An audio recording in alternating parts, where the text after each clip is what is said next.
Assalamualaikum warahmatullahi wabarakatuh. Salam Om Swastiastu. Nunggu daya salam kebajikan bagi kita semua. Yang terhormat Ibu Lisa Lisdiana, MSD, selaku dosen pengampu matkul biologi umum. Perkenalkan, saya Dinar Jundan Bukti Pambudi dengan NIM belakang 091. Saya Bagas Chandra Gunawan dengan NIM terakhir 086. Saya Aniswatun Hasana dengan NIM belakang 116.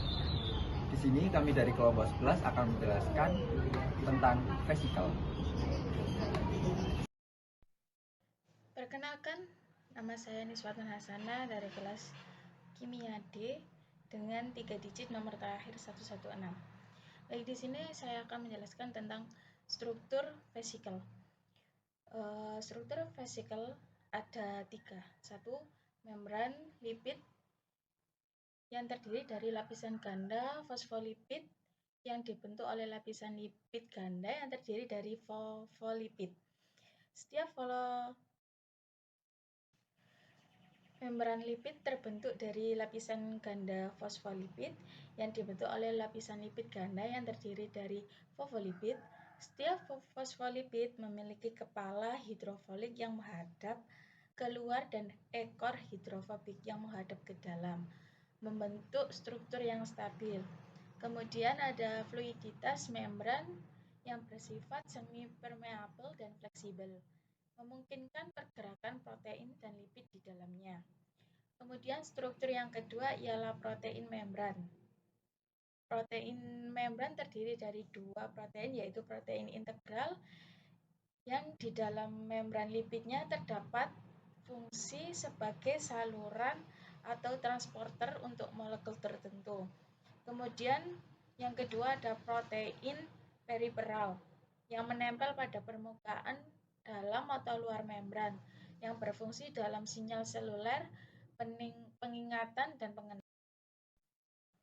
Jenis vesikel ada 2, yaitu vesikel intraseluler yang dibentuk di dalam sel untuk menyimpan atau mengangkat zat tertentu. Contohnya, vesikel yang terbentuk di dalam retikulum endoplasma untuk transportasi protein. Yang kedua ada vesikel ekstraseluler yang dikeluarkan oleh sel untuk berinteraksi dengan sel lain. Contohnya, eksosom yang membawa molekul signalisasi untuk komunikasi antar sel. Kemudian struktur yang ketiga ialah isi vesikel.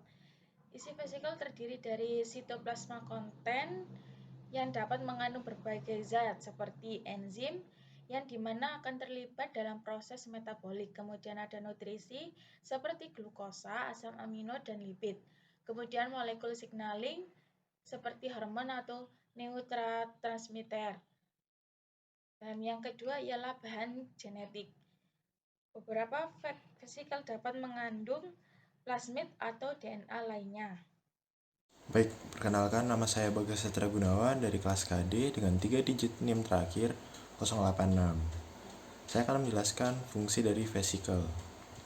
Vesikel memiliki berbagai fungsi di dalam sel, diantaranya 1. Transportasi. Vesikel dapat mengangkut material di dalam sel, antara sel, dan keluar sel. Yang kedua ada penyimpanan. Vesikel dapat menyimpan enzim dan makanan sementara. Yang ketiga ada metabolisme. Vesikel ekstraseluler dapat mengirimkan sinyal antar sel untuk mengatur metabolisme. Pengendalian daya apung. Vesikel dapat digunakan untuk mengatur daya apung dan posisi di kolom air. Fungsi berikutnya ada reaksi kimia. Vesikel dapat melokalisasi reaktan untuk reaksi kimia. Berikutnya ada pengeluaran hormon. Vesikel dapat menyatu dengan membran plasma untuk mengeluarkan hormon atau neurotransmitter. Dan terakhir ada daur ulang. Vesikel dapat membawa bahan-bahan ke lisosom dalam sel hewan untuk didaur ulang. Sekian dari saya. Terima kasih.